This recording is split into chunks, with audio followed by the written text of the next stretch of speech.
श्रीमद् भगवद गीता द्वितीय अध्याय। दुर्योधन ने द्रोणाचार्य से दोनों सेनाओं की बात कही, पर द्रोणाचार्य कुछ भी बोले नहीं। इससे दुर्योधन दुखी हो गया। तब दुर्योधन को प्रसन्न करने के लिए भीष्म जी ने जोर से शंख बजाया। भीष्म जी का शंख बजने के बाद कौरव और पांडव सेना के बाजे बजे। इसके बाद 20वें श्लोक से श्री कृष्ण अर्जुन संवाद आरंभ हुआ। अर्जुन ने भगवान से अपने रथ को दोनों सेनाओं के बीच में खड़ा करने के लिए कहा। भगवान ने दोनों सेनाओं के बीच में भीष्म, द्रोण आदि के सामने रथ को खड़ा करके अर्जुन से कुरुवंशियों को देखने के लिए कहा। दोनों सेनाओं में अपने ही स्वजनों संबंधियों को देखकर अर्जुन में कौटुंबिक मोह जागृत हुआ, जिसके परिणाम में अर्जुन युद्ध करना छोड़कर बाण सहित धनुष का त्याग करके रथ के मध्य भाग में बैठ गए। इसके बाद विषाद मग्न अर्जुन के प्रति भगवान ने क्या कहा, यह बात धृतराष्ट्र को सुनाने के लिए संजय दूसरे अध्याय का विषय आरंभ करते हैं। संजय बोले, वैसी कायरता से व्याप्त हुए उन अर्जुन के प्रति जो कि विषाद कर रहे हैं और आंसुओं के कारण जिनके नेत्रों की देखने की शक्ति अवरुद्ध हो रही है, भगवान मधुसूदन यह आगे कहे जाने वाले वचन बोले। भगवान ने अर्जुन के प्रति कौन से वचन कहे, इसे आगे के 2 श्लोकों में कहते हैं। श्री भगवान बोले, हे अर्जुन, इस विषम अवसर पर तुम्हें यह कायरता कहां से प्राप्त हुई, जिसका कि श्रेष्ठ पुरुष सेवन नहीं करते, जो स्वर्ग को देने वाली नहीं है और कीर्ति करने वाली भी नहीं है। कायरता आने के बाद अब क्या करें, इस जिज्ञासा को दूर करने के लिए भगवान कहते हैं, हे प्रथानंदन अर्जुन, इस नपुंसकता को मत प्राप्त हो, क्योंकि तुम्हारे में यह उचित नहीं है। हे परम तप, हृदय की इस तुच्छ दुर्बलता का त्याग करके युद्ध के लिए खड़े हो जाओ। पहले अध्याय में अर्जुन ने युद्ध न करने के विषय में बहुत सी युक्तियां, दलीलें दी थी। उन युक्तियों का कुछ भी आदर न करके भगवान ने एकाएक अर्जुन को कायरता रूप दोष के लिए जोर से फटकारा और युद्ध के लिए खड़े हो जाने की आज्ञा दे दी। इस बात को लेकर अर्जुन भी अपनी युक्तियों का समाधान न पाकर एकाएक उत्तेजित होकर बोल उठे। अर्जुन बोले, हे मधुसूदन, मैं रणभूमि में भीष्म और द्रोण के साथ बाणों से कैसे युद्ध करूं, क्योंकि हे अरिसूदन, ये दोनों ही पूजा के योग्य हैं। पूर्व श्लोक में अर्जुन ने उत्तेजित होकर भगवान से अपना निर्णय कह दिया। अब भगवत वाणी का असर होने पर अर्जुन अपने और भगवान के निर्णय का संतुलन करके कहते हैं, महानुभाव गुरुजनों को न मारकर इस लोक में मैं भिक्षा का अन्न खाना भी श्रेष्ठ समझता हूं, क्योंकि गुरुजनों को मारकर यहां रक्त से सने हुए तथा धन की कामना की मुख्यता वाले भोगों को ही तो भोगूंगा। भगवान के वचनों में ऐसी विलक्षणता है कि वे अर्जुन के भीतर अपना प्रभाव डालते जा रहे हैं, जिससे अर्जुन को अपने युद्ध न करने के निर्णय में अधिक स्नेह होता जा रहा है। ऐसी अवस्था को प्राप्त हुए अर्जुन कहते हैं, हम यह भी नहीं जानते कि हम लोगों के लिए युद्ध करना और न करना, इन दोनों में से कौन सा अत्यंत श्रेष्ठ है, अथवा हम उन्हें जीतेंगे या वे हमें जीतेंगे। जिनको मारकर हम जीना भी नहीं चाहते, वे ही धृतराष्ट्र के संबंधी हमारे सामने खड़े हैं। अपने कर्तव्य का निर्णय करने में अपने को असमर्थ पाकर अब अर्जुन व्याकुलता पूर्वक भगवान से प्रार्थना करते हैं।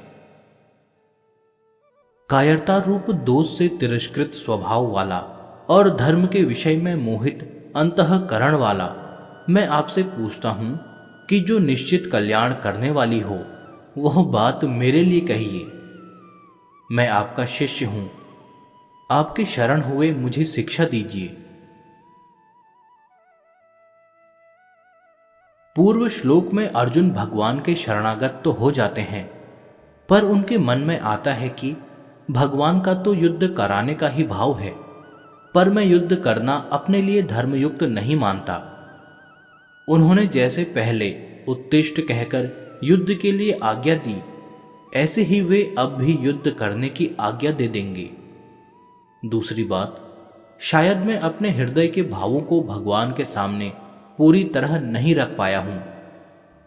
इन बातों को लेकर अर्जुन आगे के श्लोक में युद्ध न करने के पक्ष में अपने हृदय की अवस्था का स्पष्ट रूप से वर्णन करते हैं। कारण कि पृथ्वी पर धन धान्य समृद्ध और शत्रु रहित राज्य तथा स्वर्ग में देवताओं का आधिपत्य मिल जाए तो भी इंद्रियों को सुखाने वाला मेरा जो शोक है वह दूर हो जाए, ऐसा मैं नहीं देखता हूं। प्राकृत पदार्थों के प्राप्त होने पर भी मेरा शोक दूर हो जाए, यह मैं नहीं देखता हूं। ऐसा कहने के बाद अर्जुन ने क्या किया, इसका वर्णन संजय आगे के श्लोक में करते हैं। संजय बोले, हे शत्रुतापन धृतराष्ट्र, ऐसा कहकर निद्रा को जीतने वाले अर्जुन अंतर्यामी भगवान गोविंद से मैं युद्ध नहीं करूंगा ऐसा साफ साफ कहकर चुप हो गए। जब अर्जुन ने युद्ध करने के लिए साफ मना कर दिया, तब उसके बाद क्या हुआ, इसको संजय आगे के श्लोक में बताते हैं। हे भरत वंशोद्भव धृतराष्ट्र, दोनों सेनाओं के मध्य भाग में विषाद करते हुए उस अर्जुन के प्रति हंसते हुए से भगवान ऋषिकेश यह आगे कहे जाने वाले वचन बोले। शोकाविष्ट अर्जुन को शोक निवृत्ति का उपदेश देने के लिए भगवान आगे का प्रकरण कहते हैं। श्री भगवान बोले, तुमने शोक न करने योग्य का शोक किया है और विद्वत्ता पंडिताई की बातें कह रहे हो, परंतु जिनके प्राण चले गए हैं उनके लिए और जिनके प्राण नहीं गए हैं उनके लिए पंडित लोग शोक नहीं करते। सत तत्व को लेकर शोक करना अनुचित क्यों है, इस शंका के समाधान के लिए आगे के 2 श्लोक कहते हैं। किसी काल में मैं नहीं था और तू नहीं था, तथा ये राजा लोग नहीं थे, यह बात भी नहीं है, और इसके बाद भविष्य में मैं, तू और राजा लोग हम सभी नहीं रहेंगे, यह बात भी नहीं है। देहधारी के इस मनुष्य शरीर में जैसे बालकपन, जवानी और वृद्धावस्था होती है, ऐसे ही दूसरे शरीर की प्राप्ति होती है। उस विषय में धीर मनुष्य मोहित नहीं होता। अनित्य वस्तु शरीर आदि को लेकर जो शोक होता है उसकी निवृत्ति के लिए कहते हैं। हे कुंती नंदन, इंद्रियों के विषय जड़ पदार्थ तो शीत, अनुकूलता और उष्ण प्रतिकूलता के द्वारा सुख और दुख देने वाले हैं तथा आने जाने वाले और अनित्य हैं। हे भरत वंशोद्भव अर्जुन, उनको तुम सहन करो। पूर्व श्लोक में मात्रा स्पर्शों की तितिक्षा की बात कही। अब ऐसी तितिक्षा से क्या होगा, इसको आगे के श्लोक में बताते हैं। कारण कि हे पुरुषों में श्रेष्ठ अर्जुन, सुख दुख में सम रहने वाले जिस बुद्धिमान मनुष्य को ये मात्रा स्पर्श पदार्थ विचलित सुखी दुखी नहीं करते, वह अमर होने में समर्थ हो जाता है, अर्थात वह अमर हो जाता है। अब तक देह देही का जो विवेचन हुआ है उसी को भगवान दूसरे शब्दों से आगे के 3 श्लोकों में कहते हैं। असत का तो भाव सत्ता विद्यमान नहीं है और सत का अभाव विद्यमान नहीं है। तत्वदर्शी महापुरुषों ने इन दोनों का ही तत्व देखा, अर्थात अनुभव किया है। सत और असत क्या है, इसको आगे के 2 श्लोकों में बताते हैं। अविनाशी तो उसको जान जिससे यह संपूर्ण संसार व्याप्त है। इस अविनाशी का विनाश कोई भी नहीं कर सकता। अविनाशी, जानने में न आने वाला और नित्य रहने वाले इस शरीर के ये देह अंत वाले कहे गए हैं। इसलिए हे अर्जुन, तुम युद्ध करो। पूर्व श्लोक तक शरीरी को अविनाशी जानने वालों की बात कही। अब उसी बात को अन्वय और व्यतिरेक रीति से दृढ़ करने के लिए जो शरीरी को अविनाशी नहीं जानते, उनकी बात आगे के श्लोक में कहते हैं। जो मनुष्य इस अविनाशी शरीर को मारने वाला मानता है और जो मनुष्य इसको मरा मानता है, वे दोनों ही इसको नहीं जानते, क्योंकि यह न मरता है और न मारा जाता है। यह शरीरी मरने वाला क्यों नहीं है, इसके उत्तर में कहते हैं, यह शरीरी न कभी जन्मता है और न मरता है, तथा यह उत्पन्न होकर फिर होने वाला नहीं है। यह जन्म रहित, नित्य निरंतर रहने वाला, शाश्वत और अनादि है। शरीर के मारे जाने पर भी यह नहीं मारा जाता। 19वें श्लोक में भगवान ने बताया कि यह शरीरी ना तो मारता है और न मरता ही है। इसमें मरने का निषेध तो 20वें श्लोक में कर दिया। अब मारने का निषेध करने के लिए आगे का श्लोक कहते हैं, हे पृथानंदन, जो मनुष्य इस शरीरी को अविनाशी, नित्य, जन्म रहित और अव्ययी जानता है, वह कैसे किसको मारे और कैसे किसको मरवाए। पूर्व श्लोकों में देही की निर्विकारता का जो वर्णन हुआ है, आगे के श्लोक में उसी का दृष्टांत रूप से वर्णन करते हैं। मनुष्य जैसे पुराने कपड़ों को छोड़कर दूसरे नए कपड़े धारण कर लेता है, ऐसे ही देही पुराने शरीरों को छोड़कर दूसरे नए शरीरों में चला जाता है। पहले दृष्टांत रूप से शरीरी की निर्विकारता का वर्णन करके अब आगे के 3 श्लोकों में उसी का प्रकार अंतर से वर्णन करते हैं। शस्त्र इस शरीरी को काट नहीं सकते, अग्नि इसको जला नहीं सकती, जल इसको गीला नहीं कर सकता और वायु इसको सुखा नहीं सकती। यह शरीरी काटा नहीं जा सकता, यह जलाया नहीं जा सकता, यह गीला नहीं किया जा सकता और यह सुखाया भी नहीं जा सकता, कारण कि यह नित्य रहने वाला, सब में परिपूर्ण, अचल, स्थिर स्वभाव वाला और अनादि है। यह देही प्रत्यक्ष नहीं दिखता, यह चिंतन का विषय नहीं है और यह निर्विकार कहा जाता है। अतः इस देही को ऐसा जानकर शोक नहीं करना चाहिए। अगर शरीरी को निर्विकार न मानकर विकारी मान लिया जाए, जो कि सिद्धांत से विरुद्ध है, तो भी शोक नहीं हो सकता। यह बात आगे के 2 श्लोकों में कहते हैं, हे महाबाहो, अगर तुम इस देही को नित्य पैदा होने वाला अथवा नित्य मरने वाला भी मानो, तो भी तुम्हें इस प्रकार शोक नहीं करना चाहिए। कारण कि पैदा हुए की जरूर मृत्यु होगी और मरे हुए का जरूर जन्म होगा। अतः इस जन्म मरण रूप परिवर्तन के प्रवाह का निवारण नहीं हो सकता। अतः इस विषय में तुम्हें शोक नहीं करना चाहिए। पीछे के 2 श्लोकों में पक्षांतर की बात कहकर अब भगवान आगे के श्लोक में बिल्कुल साधारण दृष्टि की बात कहते हैं, हे भरत, सभी प्राणी जन्म से पहले अप्रकट थे और मरने के बाद अप्रकट हो जाएंगे। केवल बीच में ही प्रकट दिखते हैं, अतः इसमें शोक करने की बात ही क्या है। अब भगवान शरीरी की अलौकिकता का वर्णन करते हैं। कोई इस शरीर को आश्चर्य की तरह देखता, अनुभव करता है और वैसे ही दूसरा कोई इसका आश्चर्य की तरह वर्णन करता है, तथा अन्य कोई इसको आश्चर्य की तरह सुनता है और इसको सुनकर भी कोई नहीं जानता, अर्थात वह दुर्विज्ञेयी है।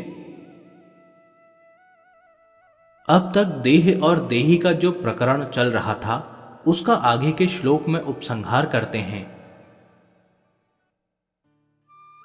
हे भरत वंशोद्भव अर्जुन, सबके देह में यह देही नित्य ही अवध्य है, इसलिए संपूर्ण प्राणियों के लिए अर्थात किसी भी प्राणी के लिए तुम्हें शोक नहीं करना चाहिए। अर्जुन के मन में कुटुंबियों के मरने का शोक था और गुरुजनों को मारने के पाप का भय था, अर्थात यहां कुटुंबियों का वियोग हो जाएगा तो उनके अभाव में दुख पाना पड़ेगा, यह शोक था। और परलोक में पाप के कारण नरक आदि का दुख भोगना पड़ेगा, यह भय था। अतः भगवान ने अर्जुन का शोक दूर करने के लिए 11वें से 30वें श्लोक तक का प्रकरण कहा। अब अर्जुन का भय दूर करने के लिए क्षत्रिय धर्म विषयक आगे का प्रकरण आरंभ करते हैं। और अपने क्षत्रिय धर्म को देखकर भी तुम्हें विकंपित अर्थात कर्तव्य पालन से विचलित नहीं होना चाहिए, क्योंकि धर्ममय युद्ध से बढ़कर क्षत्रिय के लिए दूसरा कोई कल्याणकारक कर्म नहीं है। अपने आप प्राप्त हुआ युद्ध खुला हुआ स्वर्ग का दरवाजा भी है। हे पृथानंदन, वे क्षत्रिय बड़े सुखी भाग्यशाली हैं जिनको ऐसा युद्ध प्राप्त होता है। युद्ध न करने से क्या हानि होती है, इसका आगे के 4 श्लोकों में वर्णन करते हैं। अब अगर तू यह धर्ममय युद्ध नहीं करेगा तो अपने धर्म और कीर्ति का त्याग करके पाप को प्राप्त होगा, और सब प्राणी भी तेरी सदा रहने वाली अपकीर्ति का कथन अर्थात निंदा करेंगे। वह अपकीर्ति सम्मानित मनुष्य के लिए मृत्यु से भी बढ़कर दुखदायी होती है, तथा महारथी लोग तुझे भय के कारण युद्ध से हटा हुआ मानेंगे। जिनकी धारणा में तू बहुमान्य हो चुका है, उनकी दृष्टि में तू लघुता को प्राप्त हो जाएगा। तेरे शत्रु लोग तेरी सामर्थ्य की निंदा करते हुए बहुत से न कहने योग्य वचन भी कहेंगे। उससे बढ़कर और दुख की बात क्या होगी। पीछे के 4 श्लोकों में युद्ध न करने से हानि बताकर अब भगवान आगे के 2 श्लोकों में युद्ध करने से लाभ बताते हैं। अगर युद्ध में तू मारा जाएगा तो तुझे स्वर्ग की प्राप्ति होगी, और अगर युद्ध में तू जीत जाएगा तो पृथ्वी का राज्य भोगेगा। अतः हे कुंती नंदन, तू युद्ध के लिए निश्चय करके खड़ा हो जा। जय पराजय, लाभ हानि और सुख दुख को समान करके फिर युद्ध में लग जा। इस प्रकार युद्ध करने से तू पाप को प्राप्त नहीं होगा। पूर्व श्लोक में भगवान ने जिस समता की बात कही है, आगे के 2 श्लोकों में उसी को सुनने के लिए आज्ञा देते हुए उसकी महिमा का वर्णन करते हैं। हे पार्थ, यह समबुद्धि तेरे लिए पहले सांख्य योग में कही गई, और अब तू इसको कर्म योग के विषय में सुन। जिस समबुद्धि से युक्त हुआ तू कर्म बंधन का त्याग कर देगा। मनुष्य लोक में इस समबुद्धि रूप धर्म के आरंभ का नाश नहीं होता, तथा इसके अनुष्ठान का उल्टा फल भी नहीं होता, और इसका थोड़ा सा भी अनुष्ठान जन्म मरण रूप महान भय से रक्षा कर लेता है। 39वें श्लोक में भगवान ने जिस समबुद्धि को योग में सुनने के लिए कहा था, उसी समबुद्धि को प्राप्त करने का साधन आगे के श्लोक में बताते हैं। हे कुरुनंदन, इस समबुद्धि की प्राप्ति के विषय में निश्चय वाली बुद्धि एक ही होती है। जिनका एक निश्चय नहीं है, ऐसे मनुष्यों की बुद्धियां अनंत और बहुत शाखाओं वाली ही होती हैं। अव्यवसायी मनुष्यों की बुद्धियां अनंत क्यों होती हैं, इसका हेतु आगे के 3 श्लोकों में बताते हैं। हे पृथानंदन, जो कामनाओं में तन्मय हो रहे हैं, स्वर्ग को ही श्रेष्ठ मानने वाले हैं, वेदों में कहे हुए सकाम कर्मों में प्रीति रखने वाले हैं, भोगों के सिवाय और कुछ है ही नहीं ऐसा कहने वाले हैं, वे अविवेकी मनुष्य इस प्रकार की जिस पुष्पित दिखाऊ शोभायुक्त वाणी को कहा करते हैं, जो कि जन्म रूपी कर्म फल को देने वाली है तथा भोग और ऐश्वर्य की प्राप्ति के लिए बहुत सी क्रियाओं का वर्णन करने वाली है। उस पुष्पित वाणी से जिसका अंतःकरण हर लिया गया है, अर्थात भोगों की तरफ खिंच गया है, और जो भोग तथा ऐश्वर्य में अत्यंत आसक्त हैं, उन मनुष्यों की परमात्मा में एक निश्चय वाली बुद्धि नहीं होती।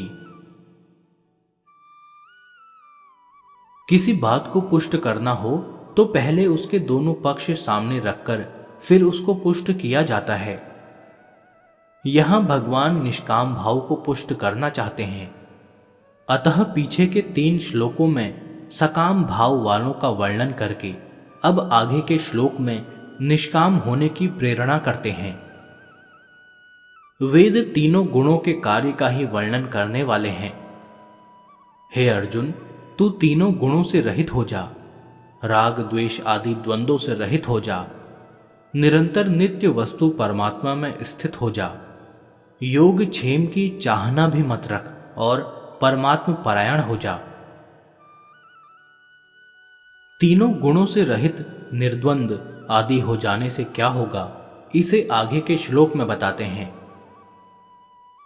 सब तरफ से परिपूर्ण महान जलाशय के प्राप्त होने पर छोटे गड्ढों में भरे जल में मनुष्य का जितना प्रयोजन रहता है, अर्थात कुछ भी प्रयोजन नहीं रहता, वेदों और शास्त्रों को तत्व से जानने वाले ब्रह्मज्ञानी का संपूर्ण वेदों में उतना ही प्रयोजन रहता है, अर्थात कुछ भी प्रयोजन नहीं रहता। भगवान ने 39वें श्लोक में जिस संबुद्धि समता को सुनने के लिए अर्जुन को आज्ञा दी थी, अब आगे के श्लोक में उसकी प्राप्ति के लिए कर्म करने की आज्ञा देते हैं। कर्तव्य कर्म करने में ही तेरा अधिकार है, फलों में कभी नहीं। अतः तू कर्म फल का हेतु भी मत बन और तेरी कर्म न करने में भी आसक्ति न हो। पूर्व श्लोक में कर्म करने की आज्ञा देने के बाद अब भगवान कर्म करते हुए सम रहने का प्रकार बताते हैं। हे धनंजय, तू आसक्ति का त्याग करके सिद्धि असिद्धि में सम होकर योग में स्थित हुआ कर्मों को कर, क्योंकि समत्व ही योग कहा जाता है। 39वें से 48वें श्लोक तक जिस संबुद्धि का वर्णन हुआ है, सकाम कर्म की अपेक्षा उस समबुद्धि की श्रेष्ठता आगे के श्लोक में बताते हैं। बुद्धि योग समता की अपेक्षा सकाम कर्म दूर से अत्यंत ही निकृष्ट है। अतः हे धनंजय, तू बुद्धि समता का आश्रय ले, क्योंकि फल के हेतु बनने वाले अत्यंत दीन हैं। पूर्व श्लोक में जिस बुद्धि के आश्रय की बात बताई, अब आगे के श्लोक में उसी बुद्धि के आश्रय का फल बताते हैं। बुद्धि समता से युक्त मनुष्य यहां जीवित अवस्था में ही पुण्य और पाप दोनों का त्याग कर देता है। अतः तू योग समता में लग जा, क्योंकि कर्मों में योग ही कुशलता है। अब पीछे के श्लोक को पुष्ट करने के लिए भगवान आगे के श्लोक में उदाहरण देते हैं। कारण कि समता युक्त बुद्धिमान साधक कर्मजन्य फल का अर्थात संसार मात्र का त्याग करके जन्म रूप बंधन से मुक्त होकर निर्विकार पद को प्राप्त हो जाते हैं। पूर्व श्लोक में बताए अनामय पद की प्राप्ति का क्रम क्या है, इसे आगे के 2 श्लोकों में बताते हैं। जिस तरह तेरी बुद्धि मोहरूपी दलदल को भलीभांति तर जाएगी, उसी प्रकार तू सुने हुए और सुनने में आने वाले भोगों से वैराग्य को प्राप्त हो जाएगा। जिस काल में शास्त्रीय मतभेदों से विचलित हुई तेरी बुद्धि निश्चल हो जाएगी और परमात्मा में अचल हो जाएगी, उस काल में तू योग को प्राप्त हो जाएगा। मोह कलिल और श्रुति विप्रतिपत्ति दूर होने पर योग को प्राप्त हुए स्थिर बुद्धि वाले पुरुष के विषय में अर्जुन प्रश्न करते हैं। अर्जुन बोले, हे केशव, परमात्मा में स्थित स्थिर बुद्धि वाले मनुष्य के क्या लक्षण होते हैं? वह स्थिर बुद्धि वाला मनुष्य कैसे बोलता है, कैसे बैठता है और कैसे चलता है, अर्थात व्यवहार करता है। अब भगवान आगे के श्लोक में अर्जुन के पहले प्रश्न का उत्तर देते हैं। श्री भगवान बोले, हे पृथानंदन, जिस काल में साधक मन में आई संपूर्ण कामनाओं का भलीभांति त्याग कर देता है और अपने आप से अपने आप में ही संतुष्ट रहता है, उस काल में वह स्थिर बुद्धि कहा जाता है। अब आगे के 2 श्लोकों में स्थित प्रज्ञ कैसे बोलता है, इस दूसरे प्रश्न का उत्तर देते हैं। दुखों की प्राप्ति होने पर जिसके मन में उद्वेग नहीं होता और सुखों की प्राप्ति होने पर जिसके मन में स्पृहा नहीं होती, तथा जो राग, भय और क्रोध से सर्वथा रहित हो गया है, वह मननशील मनुष्य स्थिर बुद्धि कहा जाता है। सब जगह आसक्ति रहित हुआ जो मनुष्य उस शुभ अशुभ को प्राप्त करके न तो प्रसन्न होता है और न द्वेष करता है, उसकी बुद्धि स्थिर है। अब भगवान आगे के श्लोक से स्थित प्रज्ञ कैसे बैठता है, इस तीसरे प्रश्न का उत्तर आरंभ करते हैं। जिस तरह कछुआ अपने अंगों को सब ओर से समेट लेता है, ऐसे ही जिस काल में वह कर्मयोगी इंद्रियों के विषयों से इंद्रियों को सब प्रकार से हटा लेता है, तब उसकी बुद्धि स्थिर हो जाती है। केवल इंद्रियों का विषयों से हट जाना ही स्थित प्रज्ञ का लक्षण नहीं है, इसे आगे के श्लोक में बताते हैं। निराहारी इंद्रियों को विषयों से हटाने वाले मनुष्य के भी विषय तो निवृत्त हो जाते हैं, पर रस निवृत्त नहीं होता। परंतु परमात्म तत्व का अनुभव होने से इस स्थित प्रज्ञ मनुष्य का रस भी निवृत्त हो जाता है, अर्थात उसकी संसार में रस बुद्धि नहीं रहती। रस की निवृत्ति न हो तो क्या आपत्ति है, इसे आगे के श्लोक में बताते हैं। कारण कि हे कुंती नंदन, रस बुद्धि रहने से यत्न करते हुए विद्वान मनुष्य की भी प्रमथनशील इंद्रियां उसके मन को बलपूर्वक हर लेती हैं। पूर्व श्लोक में यह बताया कि रस बुद्धि रहने से यत्न करते हुए विद्वान मनुष्य की भी इंद्रियां उसके मन को हर लेती हैं, जिससे उसकी बुद्धि परमात्मा में प्रतिष्ठित नहीं होती। अतः रस बुद्धि को दूर कैसे किया जाए, इसका उपाय आगे के श्लोक में बताते हैं। कर्मयोगी साधक उन संपूर्ण इंद्रियों को वश में करके मेरे परायण होकर बैठे, क्योंकि जिसकी इंद्रियां वश में हैं उसकी बुद्धि स्थिर है। भगवान के परायण होने से तो इंद्रियां वश में होकर रस बुद्धि निवृत्त हो ही जाएंगी, पर भगवान के परायण न होने से क्या होता है, इस पर आगे के 2 श्लोक कहते हैं। विषयों का चिंतन करने वाले मनुष्य की उन विषयों में आसक्ति पैदा हो जाती है। आसक्ति से कामना पैदा होती है। कामना से बाधा लगने पर क्रोध पैदा होता है। क्रोध होने पर सम्मोह मूढ़ भाव हो जाता है। सम्मोह से स्मृति भ्रष्ट हो जाती है। स्मृति भ्रष्ट होने पर बुद्धि विवेक का नाश हो जाता है। बुद्धि का नाश होने पर मनुष्य का पतन हो जाता है। अब भगवान आगे के श्लोक में स्थित प्रज्ञ कैसे चलता है, इस चौथे प्रश्न का उत्तर देते हैं। परंतु वशीभूत अंतःकरण वाला कर्मयोगी साधक राग द्वेष से रहित अपने वश में की हुई इंद्रियों के द्वारा विषयों का सेवन करता हुआ अंतःकरण की निर्मलता को प्राप्त हो जाता है। अंतःकरण की निर्मलता प्राप्त होने पर साधक के संपूर्ण दुखों का नाश हो जाता है और ऐसे शुद्ध चित्त वाले साधक की बुद्धि निःसंदेह बहुत जल्दी परमात्मा में स्थिर हो जाती है। पीछे के 2 श्लोकों में जो बात कही है उसी को आगे के 2 श्लोकों में व्यतिरेक रीति से पुष्ट करते हैं। जिसके मन इंद्रियां संयमित नहीं होती हैं, ऐसे मनुष्य की बुद्धि नहीं होती, और बुद्धि न होने से उस अयुक्त मनुष्य में निष्काम भाव अथवा कर्तव्य परायणता का भाव नहीं होता।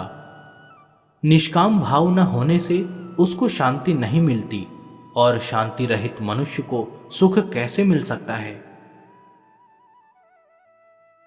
अयुक्त पुरुष की बुद्धि एक निश्चय वाली क्यों नहीं होती, इसका कारण आगे के श्लोक में बताते हैं। कारण कि अपने अपने विषयों में विचरती हुई इंद्रियों में से एक ही इंद्रिय जिस मन को अपना अनुगामी बना लेती है, वह अकेला मन जल में नौका को वायु की तरह इसकी बुद्धि को हर लेता है। अयुक्त पुरुष की निश्चयात्मिकता बुद्धि क्यों नहीं होती, इसका हेतु तो पूर्व श्लोक में बता दिया। अब जो युक्त होता है उसकी स्थिति का वर्णन करने के लिए आगे का श्लोक कहते हैं। इसलिए हे महाबाहो, जिस मनुष्य की इंद्रियां इंद्रियों के विषयों से सर्वथा वश में की हुई हैं, उसकी बुद्धि स्थिर है। जिसकी इंद्रियां सर्वथा वश में हैं, उसमें और साधारण मनुष्यों में क्या अंतर है, इसे आगे के श्लोक में बताते हैं। संपूर्ण प्राणियों की जो रात परमात्मा से विमुखता है, उसमें संयमी मनुष्य जागता है, और जिसमें सब प्राणी जागते हैं, भोग और संग्रह में लगे रहते हैं, वह तत्व को जानने वाले मुनि की दृष्टि में रात है। मननशील संयमी मनुष्य को संसार रात की तरह दिखता है। इस पर यह प्रश्न उठता है कि क्या वह सांसारिक पदार्थों के संपर्क में आता ही नहीं? अगर नहीं आता तो उसका जीवन निर्वाह कैसे होता है, और अगर आता है तो उसकी स्थिति कैसे रहती है? इन बातों का विवेचन करने के लिए आगे का श्लोक कहते हैं।